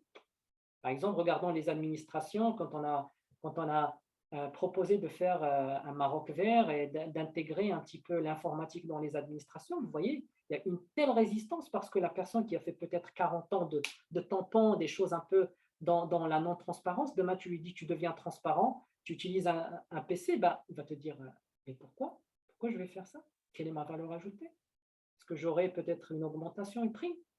Tu vois, donc si tu commences à travers je dirais, du bottom-up, c'est toujours très compliqué. Généralement, on conseille de faire de la conduite de changement, de la transformation top-down. Donc, il faut que les sponsors soient d'abord embarqués, qu'ils soient d'accord. Et ensuite, on va prendre un peu d'échantillonnage. On va prendre peut-être un périmètre qui soit pilote, parce que les gens aiment voir un petit peu le résultat. Vous savez, dans tout conduit de changement, il y a les leaders, il y a les followers, il y a les résistants. On essaie tout d'abord dans la conduite de changement de prendre un peu les leaders. Vous savez, comme dans la vaccination, il y avait toujours les leaders qui voulaient se vacciner. Donc, on est arrivé à 15 millions peut-être de vaccins. Ensuite, il y a les followers qui attendaient de voir un petit peu ce qui se passe. Est-ce qu'il y aura des problèmes avec le vaccin, des choses comme ça. Et donc, ils ont suivi. Et puis, il y a les réticents. Alors, avec les réticents, peut-être qu'il faut adopter d'autres stratégies. C'est la même chose dans tout projet. Il y a toujours ces trois types. Et donc, pour pouvoir conduire le changement, peut-être qu'il faut déployer l'agilité sur un périmètre et démontrer ce périmètre avant et après la mise en place de l'agilité. Montrer qu'avant l'agilité, c'était un peu problématique, c'était mauvaise ambiance, on n'atteignait jamais nos objectifs en termes de délai, de coût et de qualité, mais qu'après la mise en place de ces pratiques, regardez le résultat. Ben, les gens ils vont te dire « Waouh, les gens sont plus heureux, sont plus contents, moins stressés, meilleurs résultats. » Ben, on veut adhérer parce qu'on a perçu la valeur ajoutée. Généralement, c'est comme ça que ça se passe. On prend un pilote, on déploie, on généralise ensuite les résultats à tout le monde et puis on commence à s'étaler. Donc, je confirme effectivement, il y a soit par degré à ce niveau-là, mais également ça peut se faire par degré au niveau organisationnel. Alors, Charles qui dit « Comment peut-on appréhender l'agilité sur le plan individuel, organisationnel, environnemental ?» Alors, individuel, alors l'agilité, effectivement, c'est… Moi, je dis l'agilité, c'est un peu, comme j'ai dit, c'est une philosophie, c'est un état d'esprit qui n'est pas forcément que dans l'entreprise, mais vous pouvez même l'adopter vous-même, avec vos enfants, parce que les principes et les valeurs que vous avez vus, c'est quelque chose qui est applicable d'une façon générale. D'ailleurs, pourquoi on parle dans les méthodes qui sont plutôt des frameworks et non pas des méthodes? Framework parce que ça reste un cadre général, un cadre de travail dans lequel tu as des boîtes à outils, tu as des choses à faire, tu l'adaptes à ton contexte. Donc l'agilité, que ce soit dans le bâtiment, que ce soit dans l'éducation, que ce soit chez moi à la maison, ben, tu peux l'appliquer. Dans le plan individuel, l'agilité peut d'abord être un esprit d'ouverture, ça peut être un esprit de courage, d'accepter, je dirais, ses défauts et de dire oui, comme j'ai dit tout à l'heure, avoir le courage de dire oui, j'ai choisi peut-être la mauvaise direction et de se réinventer et de s'améliorer. Parce que les gens qui ne réussissent jamais, c'est les personnes qui sont assez rigides. Vous l'avez bien remarqué avec Nikon, c'est pas Nikon, Kodak, excusez-moi Nikon, je dis Kodak, elle a résisté effectivement au changement. Elle s'est dit, moi je suis le leader dans la photographie et donc je ne vais pas passer au digital, mais vous voyez que maintenant on n'entend plus parler d'elle. Pareil, les gens aujourd'hui qui résistent au changement ne vont pas vraiment aller au-delà. Donc il faut que dans le plan individuel, vous regardez un petit peu, vous améliorer au quotidien, ben, il y a l'esprit d'amélioration continue. Vous dites que chaque jour, il faut qu'il y ait de la valeur ajoutée vis-à-vis de mon entourage, de mon entreprise et de la société. Si vous ne laissez pas vraiment une empreinte dans ces sociétés après votre mort, sachez que vous n'avez rien présenté pour ce monde. Donc, il faut se poser une question, de se dire, pourquoi je suis déjà, pourquoi j'existe dans ce monde? Quelle est ma valeur ajoutée par rapport à ce monde-là? Se poser la question et se dire, bah, il faut que je cherche ma vocation et se donner le moyen. Alors, d'apprendre peut-être, de se développer, de mettre un plan d'action, parce que si tu n'as pas d'objectif, sache que tu es en train de réaliser les objectifs des autres. Quand tu te réveilles le matin, tu saches très bien pourquoi tu t'es réveillé, quels sont tes objectifs de la journée, de la semaine, du mois, et ainsi de suite. D'ailleurs, il faut avoir un objectif, je dirais, un peu plus loin, essayer de le représenter avec des objectifs un peu plus courts pour que tu restes focus. Vous savez, quand on était à l'école, par exemple, le baccalauréat, c'était notre objectif et donc on faisait tout pour atteindre le baccalauréat.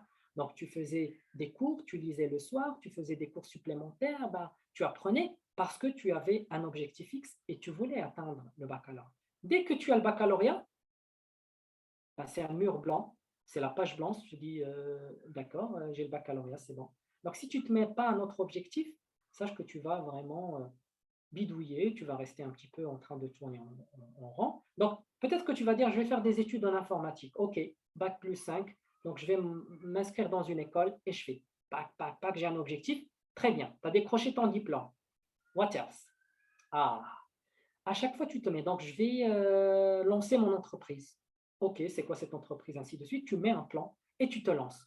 Si tu n'as pas un plan, aujourd'hui, les gens qui travaillent surtout en CDI, en contrat indéterminé, ben, ils sont en train de travailler, effectivement, ils sont en train de réaliser des objectifs de leur employeur. Parce que l'employeur, il avait un objectif de créer une entreprise, de recruter des gens, d'atteindre un chiffre d'affaires. Mais toi, c'est quoi ton objectif? Après, si tu me dis ton objectif, c'est avoir un salaire chaque mois et puis de nourrir mes enfants, bah, tant mieux si c'est ton objectif, il est assez comme ça, très bien, autant pour toi.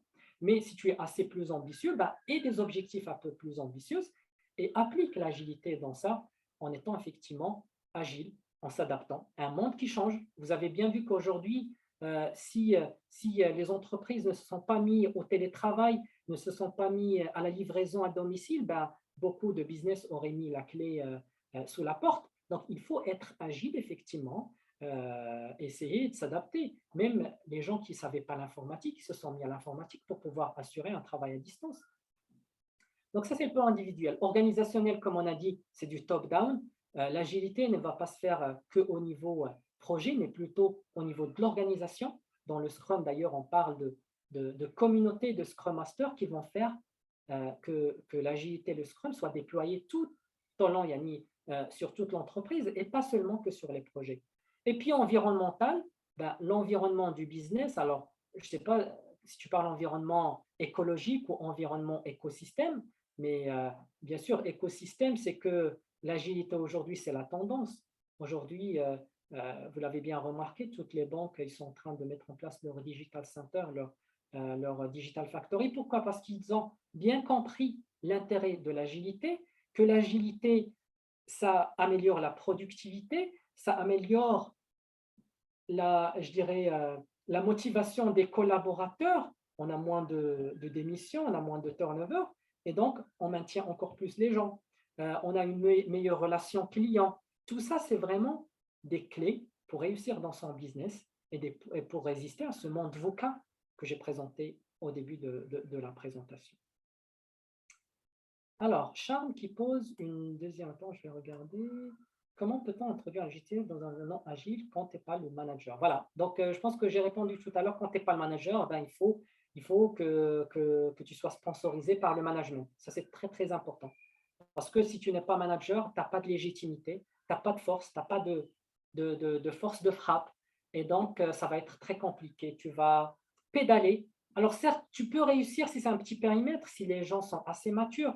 Mais s'il y a une certaine mentalité assez rigide, bon courage et je te déconseille. Effectivement, donc il faut effectivement que tu te rapproches du sponsor, qu'il te sponsorise, que tu aies vraiment cette carte blanche, parce que dès que tu as la carte blanche du sponsor, là, tu as quand même vraiment une force de frappe. Alors, s'entretenir ou élaborer une enquête client pour mesurer le degré de satisfaction des clients va-t-il dans le sens de l'agilité? Effectivement, alors dans l'agilité, on se dit évitons l'effet tunnel.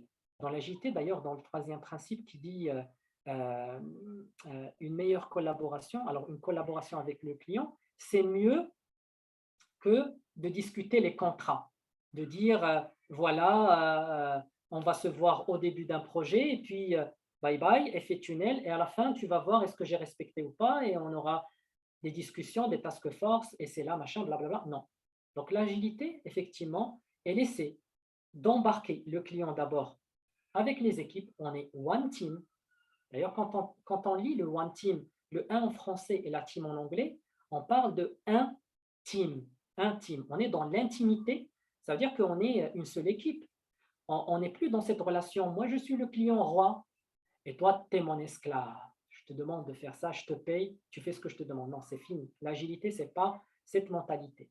L'agilité, c'est plutôt, monsieur le client, tu vas m'exprimer tes besoins, sinon je vais t'aider à les exprimer, parce que comme vous le savez, il y a beaucoup de clients qui ne savent pas exprimer, qui ont besoin qu'on les accompagne à bien exprimer le client. Parfois, il te dit, fais-moi un truc et montre-moi, fais-moi un prototype et montre-moi pour que je sache qu'est-ce que ça fait. Donc, tu l'aides à exprimer son besoin, tu l'aides à développer ce qu'il souhaite, et bien sûr, tu ressens sa satisfaction.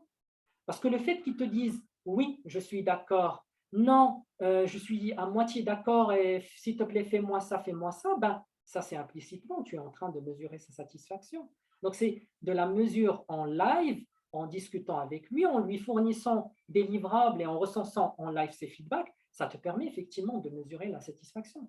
Parfois, juste avec la gestuelle, avec le non-verbal, on sait très bien est-ce que cette personne elle est satisfaite ou pas. D'accord? Alors ensuite, il y a Omar Sator qui dit, je veux dire exactement par la dernière question qu'il faut équilibrer en 3 niveaux d'agir. La raison, l'émotion, l'intuition, pour connaître là, on va doser plus ou moins entre raison, sachant que l'agilité, autant focaliser.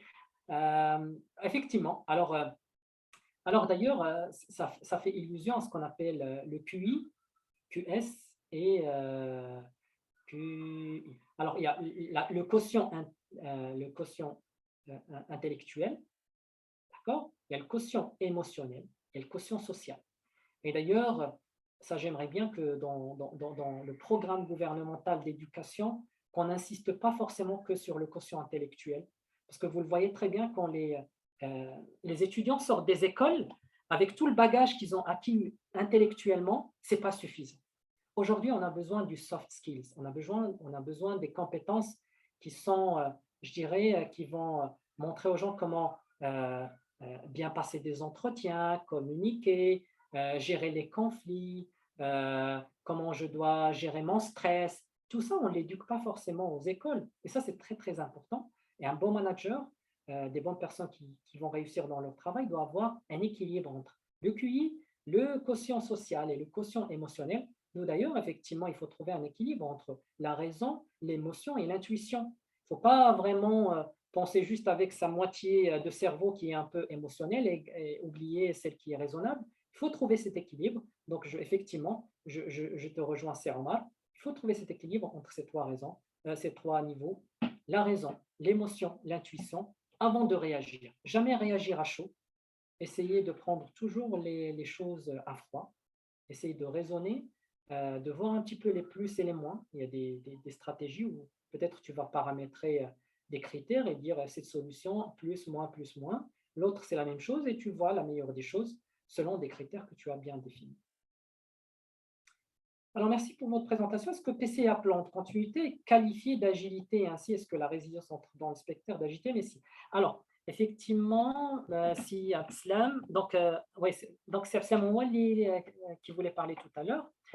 Donc, le plan de continuité d'activité qui est un peu, alors juste, je partage un peu c'est quoi le PCA pour ceux qui ne le connaissent pas, c'est un peu le plan qu'on met en place dans une entreprise au cas où il y a un problème sur une activité ou sur une application qui tourne. Ben, s'il y a un problème, on va basculer vers peut-être un backup ou quelque chose comme ça. Il faut que l'activité ne s'arrête pas. C'est pour ça qu'on l'appelle plan de continuité d'activité. Si j'ai un problème dans mon projet, il faut que je bascule.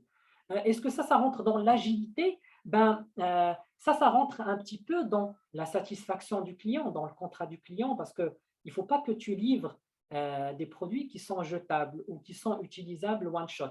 Aujourd'hui, on sait très bien que le PCA, il est très, très important, surtout dans le système informatique, parce que dès que ton application tombe, je pense que vous avez tous vécu le bug de Facebook, Instagram, WhatsApp, le groupe de Facebook, ben, même si c'est très peu, ben, ça a eu un énorme impact parce qu'on n'a pas pu basculer peut-être vers une solution alternative ou peut-être déjà avec des secteurs, on a déjà utilisé le PCA.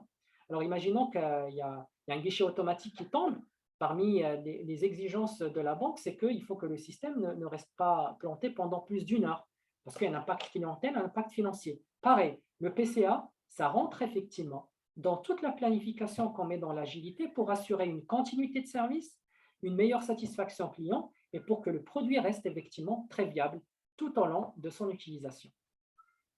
La résilience, pareil. Donc, la résilience, il faut que les solutions qu'on va mettre en place ne soient pas vraiment, je dirais, très sensibles à n'importe quel changement. Vous avez bien vu un petit peu les sociétés qui ne sont pas assez résilientes, ils ont bien souffert lors du Covid parce qu'ils n'ont pas peut-être anticipé des choses qu'ils auraient pu, cette gestion de risque qu'on met en place quand on est dans l'agilité n'a pas peut-être n'a pas été mise en place comme solution dans l'agilité. Alors, l'agilité, comme je vous ai dit, c'est un état d'esprit. Après, ne le prenez pas, s'il vous plaît, comme je dirais, des boîtes à outils pour dire est-ce que peut-être on va avoir un kick-off dans l'agilité? Est-ce qu'on peut avoir une telle réunion dans l'agilité? Non, l'agilité, c'est un mindset, c'est un état d'esprit. Après, tu l'adaptes comme tu veux. D'ailleurs, tu vas trouver deux boîtes qui utilisent l'agilité, mais qui fonctionnent différemment. Parce que peut-être que la première boîte a trouvé des choses qui sont très, très intéressantes dans l'agilité qu'elle a appliquée, mais l'autre, elle a vu que c'est non applicable ou ça n'a aucune valeur ajoutée. Donc, l'agilité, ça assure un meilleur résultat et c'est à vous de trouver le comment. Il te dit juste le what. Après, le how, c'est à toi de trouver. Donc, comment être résilient, comment mettre en place un PCA, comment mettre toutes les autres choses. Oui, le développement personnel, tout à fait, c'est pareil. Donc, oui, l'agilité, c'est pour aussi se développer personnellement. Effectivement, je confirme. Mohamed, comment mesurer une satisfaction inconnue des clients usagers des services publics en général? Alors, tu ne peux pas le deviner. Alors, dans la satisfaction client, il y a deux choses. Il y a la satisfaction client perçue, il y a la satisfaction client mesurée. Alors, la mesurée, c'est à travers des KPI, à travers peut-être des surveilles par rapport, parfois, vous savez, quand on part dans des boutiques, vous avez des petits smileys avec, moi je les avais vus chez Decathlon, avec un petit smiley vert, un mec qui est neutre et un autre qui est fâché. Et le fait de cliquer sur ces boutons, ça permet de mesurer la satisfaction client. Pareil, dans les notations sur les sites Internet, ben, ça permet de mesurer est-ce que le client est satisfait ou pas. Par contre, dans les services publics en général, si tu ne mets pas un système de satisfaction, ben, il y a juste le perçu. Peut-être le perçu, c'est que généralement, il y a des grèves, des gens qui te disent ben, dans l'administration, ben, quand je demande peut-être une légalisation, alors je sais que les légalisations, ça n'existe plus, mais je donne un exemple parce qu'on a vécu avec ça, mais on dit que voilà, ça ne marche pas, c'est trop long, c'est tout ça, c'est du perçu. Mais si demain tu lui dis, montre-moi combien ça représente, est-ce que c'est 20%, 30% des gens? Tu ne peux pas. Non. Donc il y a les deux types.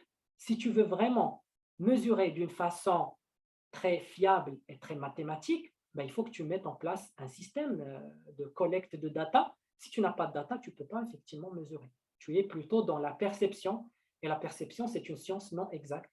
Ça reste vraiment très, très relatif.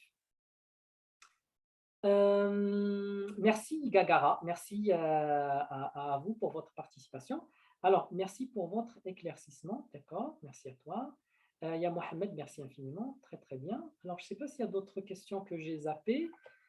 Sinon, vous avez bien la parole, c'est un webinaire interactif, bien sûr, qui fait le focus sur l'expérience client, mais vous l'avez bien vu que l'agilité, c'est au-delà. On a parlé de plusieurs items, on a vu que c'est vraiment très, très intéressant. Et moi, je vous encourage vraiment à vous agiliser. C'est quelque chose aujourd'hui qui se fait très simplement. Il y a beaucoup de cours qui sont sur Internet, il y a des formations qui se font online et des formations présentielles qui permettent effectivement de connaître ce monde. Et comme j'ai dit, ce n'est pas spécialement dédié aux informaticiens, c'est au-delà. Aujourd'hui, on l'utilise dans le bâtiment. Moi, je me rappelle une anecdote, j'étais en mission au Sénégal de Design Thinking et j'ai vu qu'ils sont en train de bâtir des bâtiments en mode agile. Ça veut dire qu'ils bâtissent le premier étage, il est déjà peint, les gens habitent, il y a même des vêtements qui sont du linge qui est mis dans les terrasses. Et puis, deuxième étage, il est en cours de construction. Tu vois, donc l'agilité, ce n'est pas vraiment quelque chose qu'on va dire que c'est de l'informatique, c'est un état d'esprit. Il faut qu'on agilise les choses, que ce soit développé, que ce soit rapidement mis sur le marché et que vous pouvez effectivement utiliser avec vos enfants. Aujourd'hui, on parle d'EduScrum, une méthode, on a fusionné l'éducation avec le Scrum. C'est qu'au lieu de faire de l'éducation classique pour donner, moi je suis professeur, je donne des cours aux étudiants et eux ils font les exercices, ben, je vais les embarquer avec moi. C'est à eux de préparer le cours. Donc toi, monsieur Amine, qui est dans ma classe, demain tu vas préparer tel ou tel cours et tu vas nous le présenter. Ça permettra également de travailler des soft skills. Vous voyez, ça c'est très intéressant. On va travailler avec des post-it au sein de la classe pour dire, voilà, on va co-construire ensemble le cours. Qu'est-ce qui vous intéresse, mes enfants? Ainsi de suite. Ça, c'est aussi très, très intéressant. D'accord? Voilà, pédagogie inversée. Effectivement, c'est Shafir. La pédagogie inversée, ça incite les gens. Alors, vous savez, avec les enfants, quand on leur demande parfois de manger de la soupe ou de manger healthy, ben, tu ne peux pas conduire ce changement si tu ne les embarques pas. Il faut les impliquer. Sois sûr que si demain, tu lui dis, rentre avec moi dans la cuisine, épluche les légumes et fais-les cuire, ben, sois sûr qu'il va manger ce qu'il va préparer. D'ailleurs, c'est ce qu'on appelle leading by example. Et surtout, parfois, quand on rentre à la maison, on prend le téléphone et on dit à nos enfants, va faire tes cours. C'est illogique. Il faut que tu sois exemplaire. Si toi, tu es en train de regarder ton téléphone et tu demandes à ton enfant de lire un livre, c'est paradoxal. Donc, prends le livre et sache que derrière, après une certaine période, le fait qu'il va te voir chaque jour en train de faire une habitude, bah, il va suivre. Tu vois? Donc, effectivement, c'est une question de mindset, c'est une question effectivement de mentalité qui doit s'installer au fur et à mesure. Exactement, Charles. Tout à fait. L'agilité peaufine la qualité ou d'un produit. Alors, est-ce qu'il y a d'autres questions? Est-ce qu'il y a d'autres compléments? Comme j'ai dit, c'est interactif. N'hésitez pas à partager, à activer vos micros. On est là pour interagir avec vous. Et je serai très, très content de vous entendre. Alors, je ne sais pas si j'ai pris toutes les questions.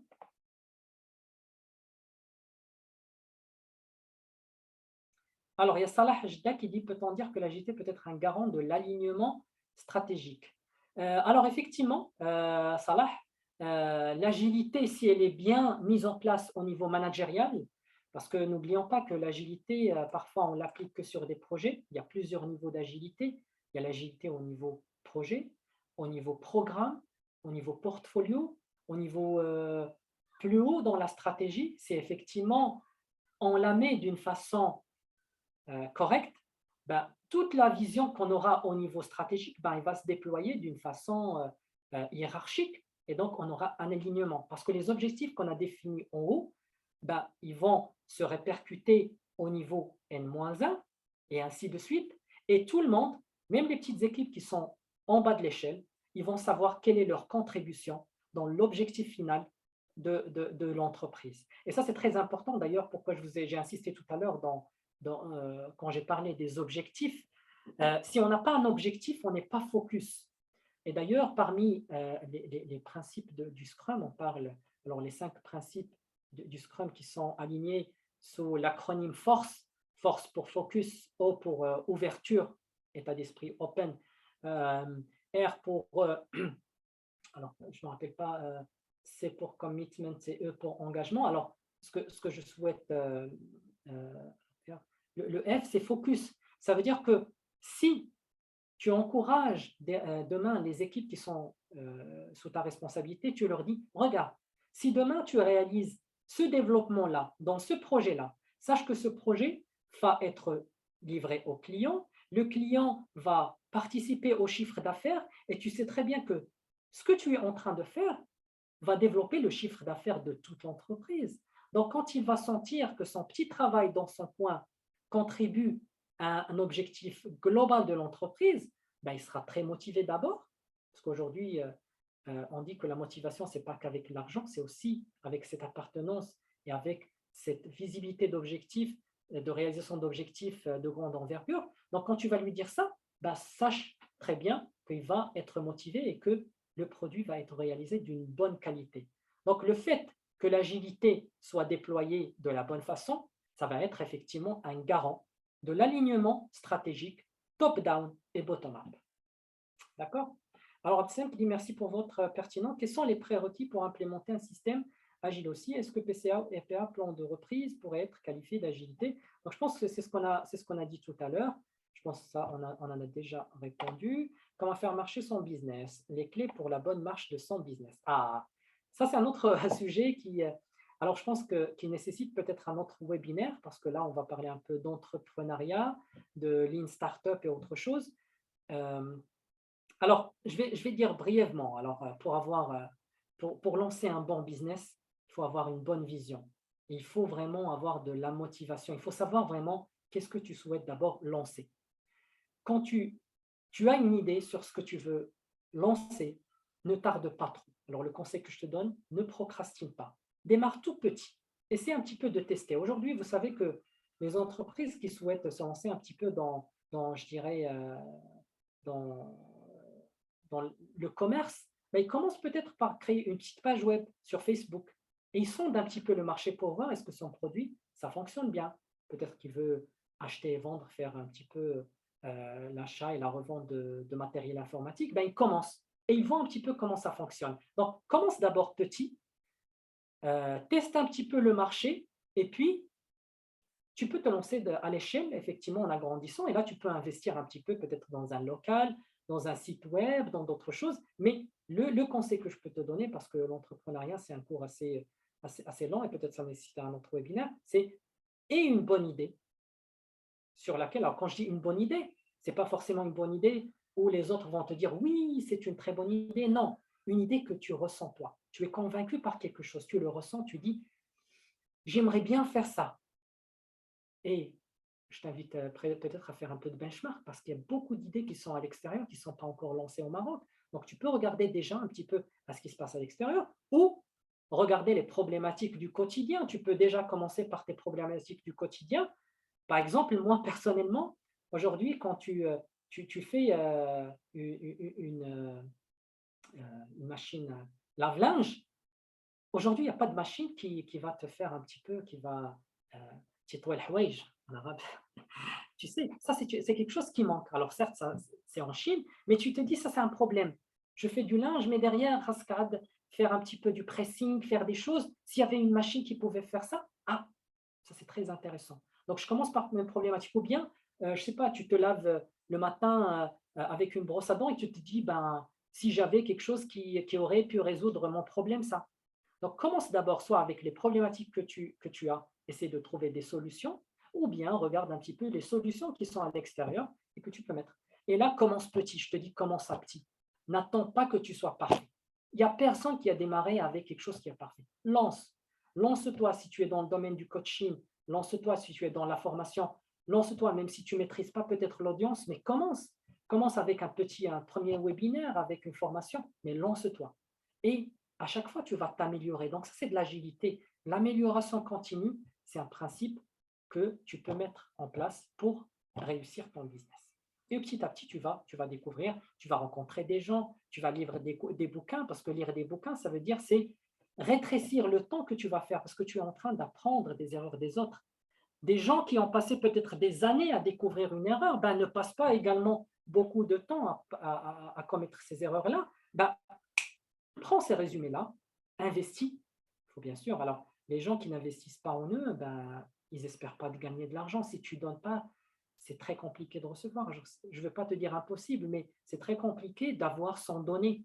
Donne d'abord, investis avec ton argent, ta connaissance, ta bonne humeur, et tu vas voir que tu vas gagner en termes de business et autres. Yacine qui me dit, d'accord, très bien, merci à toi. Yacine, Jean-Cade, dans un environnement, il existe des comités de validation avant déploiement en méthode agile. Comment faire cohabiter un système agile et un système V en termes de process? Alors oui, effectivement, là, on parle de ce qu'on appelle les méthodes hybrides. C'est aussi intéressant. Aujourd'hui, on commence à appliquer l'agilité, à cohabiter l'agilité avec les méthodes classiques en cycle V. Et bien sûr, on l'adapte selon, effectivement, la nature de notre activité. Par exemple, soit on va dire, on va diviser les phases du cycle de vie et dire, par exemple, on va commencer, par exemple, le cadrage en mode agile. On va faire des itérations en cadrage pour cadrer d'abord le projet. Et puis, on va faire la réalisation en mode classique. Par exemple, comme dans la construction, ben, on va construire un truc, ça peut prendre, je ne sais pas, 6 mois ou ainsi de suite. Et puis, la recette, on va la faire en mode agile. Ou bien, faire des itérations, et dans les itérations, on va inclure du cycle V. Donc, ça dépend, vraiment, ça dépend. Et pour les comités de validation avant le déploiement, alors je ne sais pas ce que tu veux dire par comité de validation avant. Alors, est-ce que c'est les mises en prod? Parce qu'il y a des comités, effectivement, qu'on peut appeler les CAB ou les Go ou mise en prod ou ainsi de suite. Ben, pareil. Soit vous mettez juste des critères de vérification pour dire est-ce que ce projet-là a respecté peut-être des méthodes agiles, parce que là, on est un peu dans la méthodologie, dans le process. Donc, dans les revues assurance qualité, ils vont vérifier un petit peu est-ce que ce projet-là a bien respecté dans telle partie la méthode qui lui a été imposée. Donc, si dans l'organisation, on nous a imposé de travailler agile sur cette partie, il faut qu'on travaille agile. Si on est plutôt cycle V, si on est hybride, c'est pour ça que ça dépend. Donc, oui, on peut cohabiter, mais it depends effectivement, de la sauce interne, de l'organisation interne que vous avez mis en place. Oui, j'encadre effectivement, c'est pour ça que j'ai dit, il y a deux choses. Effectivement, on bypass. C'est pour ça qu'il y a une grande différence au début. J'insiste toujours entre être agile et faire de l'agilité. Quand on dit être agile, on va être un peu moins dans les process, moins dans la rigidité, on va être un peu dans l'agilité, mais agilité, ça ne veut pas dire un peu le bazar. Parce que je me rappelle, je travaillais avec des clients qui me disaient « Allô Yacine, ben, tu es agile, tu me fais ce truc-là. » Ben, je lui dis « Il faut qu'on se mette autour d'une table, que tu m'exprimes ton besoin. Ben, » Il te dit « Tu es agile. » Je t'envoie un mail où il n'y a pas de doc, c'est un peu le bazar. Tu es agile, ça veut dire c'est pas de réunion, pas de compte rendu, pas de rien. Non. L'agilité, il y a de la documentation, il y a de la rigueur, il y a de l'organisation, mais just enough, juste ce qu'il faut, sans faire autant de docs, de specs détaillés, de rentrer dans le détail. On fait le minimum. D'accord? Donc, si on a défini quelque chose, on s'engage sur ce quelque chose et on le suit jusqu'à la fin. Donc, définissez au début un peu votre organisation interne, mettez les règles du jeu que vous voulez mettre en place et puis jouez quand vous voulez, mais respectez bien sûr le contrat initial. Alors, est-ce qu'il y a d'autres questions? Alors, comment cliquer? Non, je pense que c'est ça. Merci à toi, Hamzo. Merci à vous d'ailleurs pour vos questions intéressantes. Alors, je ne sais pas, Myriam, je pense que il n'y a pas d'autres questions. Est-ce qu'on laisse encore ou on clôture la session?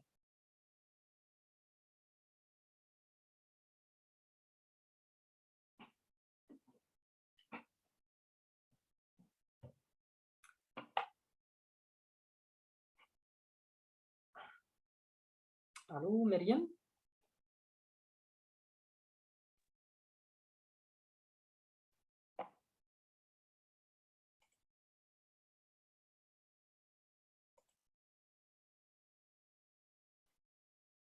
Alors, je pense que c'est bon. Je pense que oui, merci à vous. Merci pour votre participation. Je pense qu'on va clôturer cette session d'aujourd'hui. Merci beaucoup pour vos questions très enrichissantes. Et je vous souhaite effectivement un très bon courage. Et je vous encourage vivement à vous agiliser, que ce soit sur le plan personnel ou le plan organisationnel. Je vous donne un rendez-vous très, très prochainement, Inch'Allah, sur un webinaire similaire. Et keep in touch. Merci les amis. Au revoir. À très bientôt. Merci Esselska pour l'organisation. Merci. Merci Mariam. Merci beaucoup, Cécile. J'ai perdu la connexion au moment où tu m'as appelé. C'est pas grave. Ben, on a clôturé. Merci à tout le monde et merci à très bientôt. Merci beaucoup. C'était très intéressant. Merci. Au revoir.